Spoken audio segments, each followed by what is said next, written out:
It's a remarkable how long I've known you, but you see, to me, you're still a kid. I'm still a kid. Yeah.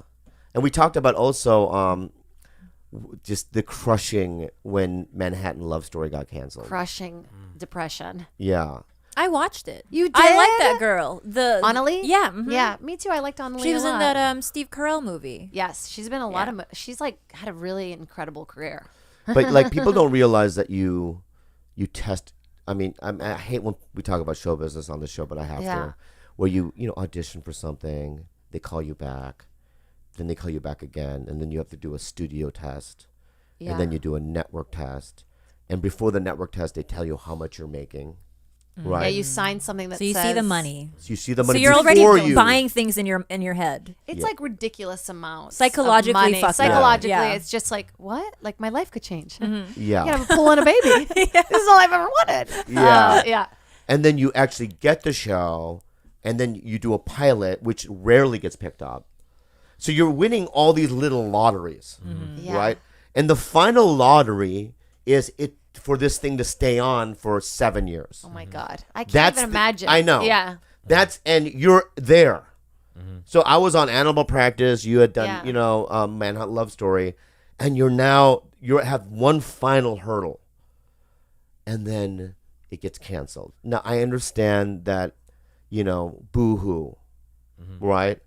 But to us, it's crushing. It is crushing. boo-hoo. I would cry. It's incredible, the disappointment, and nobody cares. Everybody's like, all right, on to the next. Like, Yeah. it's so crazy. The network is like, we're moving on. That was a dime to us. Yeah. Disposable. You guys are absolutely disposable. And you're working together with these people. They become your family. I was with these people for half a year, every single day, shooting New York. all day. Yeah, I moved to New York. I had to get an apartment in New York. Yeah. Buy all the furniture, everything. Yeah. And it just ended like, hey, it's done. Yeah. Sorry. And it was everywhere. The cancellation was really, it was the first one canceled of the year. Oh my God. Oh my God. And you cried, you said. For many years. Since Yeah. it's been 2 years now. It's done. For me, I was with Betsy Sidara. I love Betsy. I love Betsy. So Betsy and I are sitting there on set during the day for Animal Practice, and the Russo brothers come on. Now the Russo brothers directed the second and third Civil War, the Captain America movies. Oh wow! So now they're action, and they're amazing movies. They got rated high, and so they had moved on. But at that time, they had done Community and they had done Animal Practice, right? Yeah. So the Russo brothers walk together, Joe and Anthony, on set. Already, I know there's something wrong because you never saw them together. And they rarely came to set. It's like on Love, you never see Judd. Judd only comes once a year. You know what I mean? And then you never see him again, right? And you know that it's a 911 situation is if, the Russo brothers showed up. As soon as they walked up on stage, I turned to Betsy and I said, we're getting canceled. Her lip trembled. And she's like, she's so sweet. She's like, what? I go, we're getting canceled. And when they made the announcement, right, Betsy Sidara's head is facing the ground, right? You can see people just disheveled. Me, tears. Oh, no. Coming down because I hadn't worked since Mad TV, and that was like a 6-year hiatus. Yeah. And the Rolling Stones had done an article saying that this is their last chance. These actors.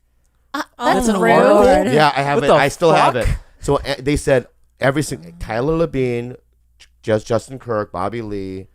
This is their last chance. False, because Tyler Labine still had. I know, I understand Yeah, that, there's but so many- it was true on my part. Wait, I want to know how did the monkey take the news? He was just I'm doing Hangover 3. yeah. He's busy. He's like, He's I busy. better get on my plane. Yeah. How did you find out?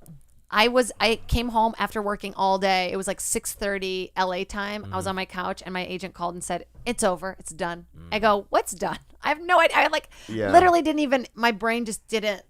And it was my boyfriend had just started SNL, which I don't know if you guys have heard rumors, but it's the most intense, all involving. Like he was spending the night there almost every night. Like it's, so I didn't have. It's the most insane, insanely Schedule. miserable. Yeah. work environment And of all people time. knew the show got canceled. Nobody was saying anything, but I could tell that. And then there was a joke actually once on SNL about failed sitcoms.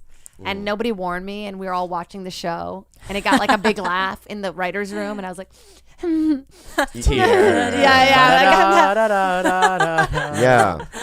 Da-da-da. So it's it's a devastating thing, but and then you go to your regular life and you do the road, and then you do these you play some rooms that seat 200 seats, and you can only get 40 people in the room. That's right, and like the club manager and are like they're all depressed because no one's making any money. Bobby making his son start. Yeah, and you're in the back. Horrible. You're in the back, right? Contemplating suicide or like some sort of thing, Also, this club didn't have a bathroom we could use unless you crossed the entire audience. Yeah, it was miserable. Is it like an old theater?